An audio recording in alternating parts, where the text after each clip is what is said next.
अस्सलाम वालेकुम वरहमतुल्लाहि वबरकातुहू। आज एक साहब ने बड़ा अजीब सा सवाल किया ज़ोहर के बाद कि मुफ्ती साहब, एक पोस्ट है जो हमारे फेसबुक पर और व्हाट्सएप पर भी है और वो काफ़ी वायरल हो रही है। हमारे आपसी ग्रुप्स में दोस्त एक दूसरे को शेयर कर रहे हैं और बाकी उसमें बड़ी मजबूत बात लिखी हुई है और उसमें ये साबित करने की कोशिश ये की गई है कि 2025 में क़यामत आ जाएगी। तो क्या ये बात दुरुस्त है कि 2025 में क़यामत आ जाएगी? तो वो मैंने पोस्ट तो नहीं पढ़ी और क्या दलाइल उसमें दिए गए हैं, मैंने उनको वही जवाब दिया और उनसे कहा ये तो ऐसा ही सवाल है जैसा कि सवाल नबी करीम सल्लल्लाहु अलैहि वसल्लम के ज़माने में किया गया था। उसका फिर नबी करीम सल्लल्लाहु अलैहि वसल्लम ने जवाब दिया था। जवाब ये है कि क़यामत कब आएगी, 25 में आएगी, 50 में आएगी या फिर 3000 में आएगी, 4000 में आएगी, इसकी फ़िक्र हमें नहीं होना चाहिए। एक ना एक दिन क़यामत आ ही जाएगी। क़यामत जब आएगी तो उसे कोई रोक नहीं सकता। लेकिन सवाल ये है कि एक सहाबी थे जिन्होंने नबी करीम सल्लल्लाहु अलैहि वसल्लम से सवाल किया था, अल्लाह के नबी सल्लल्लाहु अलैहि वसल्लम क़यामत कब आएगी? तो अल्लाह के नबी सल्लल्लाहु अलैहि वसल्लम ने उनसे फरमाया कि तुमने क़यामत के बारे में सवाल किया, अफसोस है इस बात पर, तुमने क़यामत के बारे में क्या तैयारी कर रखी है? तो उन्होंने जवाब दिया कि कुछ तैयारी नहीं कर रखी मगर ये कि अल्लाह ताला की और उसके रसूल की मोहब्बत साथ लिए हुए हूँ।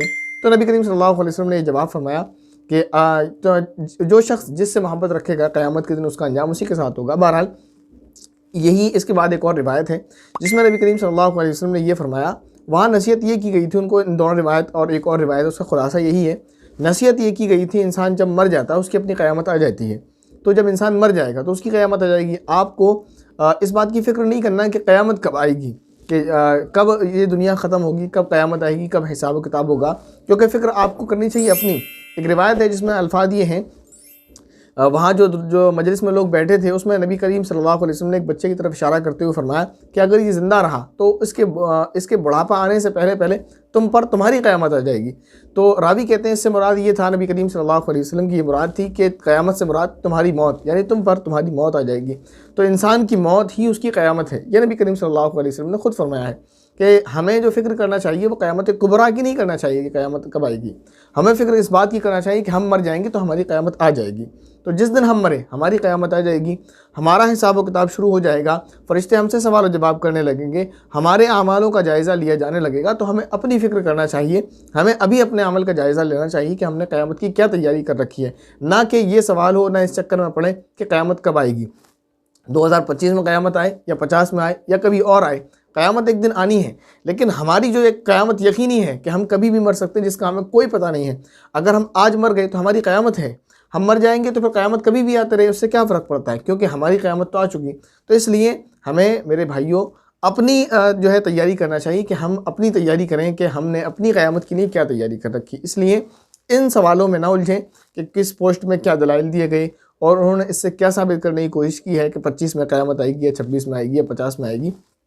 हमें इस बात की फ़िक्र करना चाहिए और सुकून से बैठकर, एक जगह बैठकर अकेले में तन्हाई में जायज़ा लेना चाहिए कि अगर आज रात मेरी मौत आ जाए और आज रात मेरी आंख ना खुले, सुबह बिस्तर पर मेरी आंख ना खुले बल्कि आंख खुले तो मैं कब्र में हूँ, वहाँ मुनकर और नकीर मेरे सामने हो, वो मुझसे सवाल करने लगे, मेरी नमाज़ों के ताल्लुक़ से पूछने लगे तो क्या मैंने अपनी तमाम नमाज़ें पूरी कर रखी हैं, क्या मेरे ज़िम्मे कोई नमाज क़ज़ा तो नहीं है।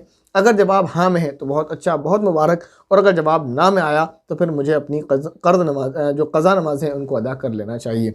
ऐसे ही क्या मेरे ज़िम्मे कोई क़ज़ा रोज़ा तो नहीं है। अगर जवाब में हाँ आया तो बहुत दुरुस्त बात है कि कोई रोज़ा क़ज़ा नहीं है। अगर कोई रोज़ा क़ज़ा है तो मुझे उसको अदा कर लेना चाहिए जल्द से जल्द।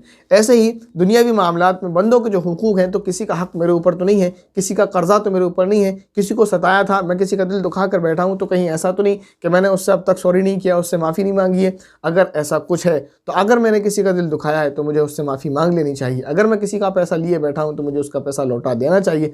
अलगर्द मेरे ऊपर अल्लाह के बंदों के जो हुकूक़ आयद होते हैं, जो हुकूक़ हैं, उन सब को अदा कर देना चाहिए कबल इससे कि मेरी क़यामत आ जाए। तो हमको ये फ़िक्र नहीं करना है कि क़यामत 25 में आनी है, 26 में, बल्कि हमें फ़िक्र ये करना है कि एक दिन यकीनी है कि जिस दिन मेरी क़यामत आनी है और मुझे अपने आमाल का हिसाब देना है। तो लिहाजा कोशिश ये करें कि अल्लाह और बंदों के जो हुकूक़ हमारे ऊपर हैं उसको जल्द अज जल्द अदा करने की कोशिश करें, इसलिए कि नहीं मालूम कि क़यामत कब आने वाली है। तो लिहाजा हम तैयारी इस बात की करें कि अल्लाह ताला जब इस दुनिया से हमें बुलाए तो हमसे सारे इंसान भी राज़ी हों और अल्लाह भी राज़ी हो। नहीं ये कि हम इस चक्कर में पड़े क़यामत कब आएगी और हम ये सोचें कि चलें 25 में क़यामत आएगी, अभी 3 साल है हमारे पास, ऐश के गुजारेंगे। 2024 के बाद जब 25 शुरू होगा तो वहाँ हम नेकी कर लेंगे, गुनाहों से तौबा कर लेंगे, हो सकता है कि कल हमारी क़यामत आ जाए, आज ही हमारी क़यामत आ जाए, तो फिर हम अपने अमाल को सुधार नहीं पाएंगे। जो हम बुरे अमल कर रहे हैं, हम अपने गुनाहों से तौबा नहीं कर पाएंगे। इसलिए सोचने की बात, गौर करने की बात और फ़िक्र करने की बात यही है कि आज ही अपने तमाम गुनाहों से तौबा की जाए और अपने वो अमल जो रह गए हैं उनको किया जाए, और आज से इरादा किया जाए हमेशा कि इंशाअल्लाह नेकी के रास्ते पर चलने की कोशिश करेंगे और गुनाहों के रास्ते से हम महफूज रहेंगे। अल्लाह ताला से दुआ है कि अल्लाह रब्बुल इज़्ज़त हम सभी को नेकी के रास्ते पर चलने की तौफ़ीक़ अता फ़रमाए, गुनाहों से हम सभी की हिफाजत फ़रमाए।